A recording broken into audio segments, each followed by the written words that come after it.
آقا این قابل توجه دوستایی که میخوان تنهایی گردبر بزنن، میدونید دیگه این خشکه بزنید خیلی زود الماسش تموم میشه. یه تیکه ابر بذارید این تو، البته این بغلا شیار نداشته باشه بهترینه، با یه نوار چسب بپوشونید که برای خروج گرد خاک دیگه اینجا ابر داره. ابر رو خیسش میکنید، ببینید تمام. البته این بطری هم سوراخ کنید کنار کارتون بذارید جوابه، ولی سرعت سنگ برقی نمیذاره اون آب بهش برسه.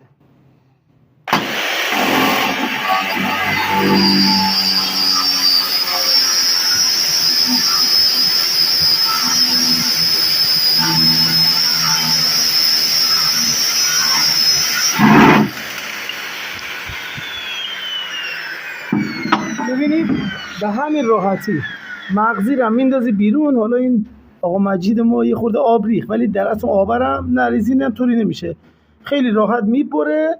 اینم ابرتون، ببینید اینم ابر دیگه، آبش همه مصرف شده این تو، خاک خیلی کمی هم میده برای تنهایی برش زدن، کارتون راحت تر میشه.